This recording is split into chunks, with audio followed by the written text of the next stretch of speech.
Welcome back to another episode of Warren Cali. Salvador Esparza III was a 4-year-old. Authorities say that around 10:40 p.m. on July 5th, 2016, that the young boy was standing on the porch of a home in the 300 block of West Figueroa Drive in Altadena when gunfire erupted. Both the boy and a 27-year-old man were struck and rushed to a hospital, deputies said. Deputies stated they were flagged down and led to the home, where Salvador was later pronounced dead at the hospital at 12:19 a.m. the next morning, according to coroner's records. Officials citing witness reports said that the suspect was chasing a 27-year-old into the property where he opened fire and struck both him and a 4-year-old. LA County Sheriff's deputies confirmed that the killer approached the victims from Olive Street and fired at least 13 shots. He ran down the street and fled in a dark-colored car. Weeks after someone shot and killed a 4-year-old boy in Altadena, no suspect has been caught. Today, detectives and victims' families members are appealing for help. KCAL 9's Dave Lopez live in Altadena with the family's plea and the reward being offered in this case. Dave? Right across the street from where it happened, as you mentioned, it was July the 5th, not quite 2 months ago, and now the county is putting up a $20,000 reward, hoping that will make someone talk. It happened right across the street on the porch. Little boy, Salvador Esparza, they call him Chiquito. He was 4 years of age. It was 10:30 at night. He was standing on the porch, and next to him was a 27-year-old man who the sheriff detectives have described as a known gang member. That man was in a feud earlier that day, and then someone from that gang went looking for him, found him on the porch, and opened fire. He was hit, but so was the little boy. And they're hoping $20,000 will make someone speak up. This is little Chiquito as he looked, a little playful, little typical 4-year-old boy who was described as a little rambunctious boy who loved life. It happened at 10:30 at night again on July 5th, and the way detectives describe it, a 27-year-old man, an acquaintance of the family. Now, someone said that he was a co-worker of the boy's father. He just happened to stop by that night. A rival gang member was looking for him. They opened fire. They got away on foot, jumped into a car, and one of the bullets went right through the head of that little 4-year-old boy. I asked the detective in charge of this investigation if anyone is helping, even the man who was shot. Apparently he did, yeah. He knew some people who were living here and stopped by to visit.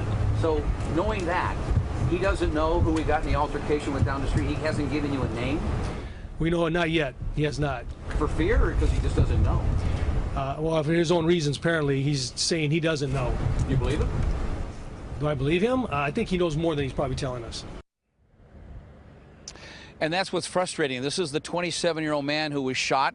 Detectives say that they cannot charge him with any crime of obstruction of justice because in law, if you are a victim of a crime or shot, you do not have to cooperate if you don't want to. And apparently right now he is not. The other frustrating item is detectives say they know there are people in the neighborhood that night. There were a lot of people out there. It was just after the 4th of July holiday, and they know they saw something. The day after the fatal shooting, authorities indicated the shooter may have gotten into an altercation with Salvador's mother's boyfriend, and that he, along with his brother, may have been the intended targets of the gang-related shooting. The child's mother said the attack was the result of an early argument between the suspect and her family friend. She stated, "They followed him to the house and they shot. They were trying to shoot at him, which they did get him, but they also got my baby." But members of Salvador's family on his father's side questioned why he was at the home.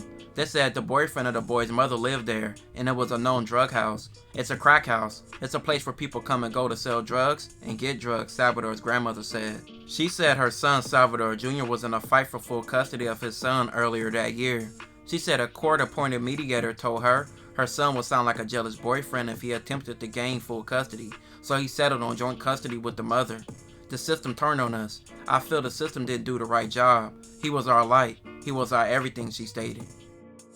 The shooting became a cold case with no leads or suspects. Over the years, the reward has went from $20,000 to now, after 10 years, to $85,000.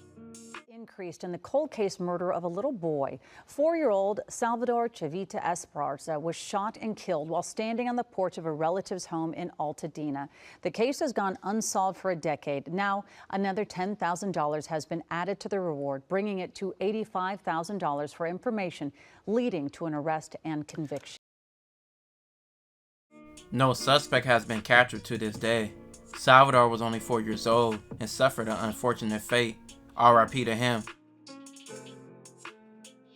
This will conclude this episode. If you haven't already, check out my previous episodes. Don't forget to like, hype, comment, and subscribe.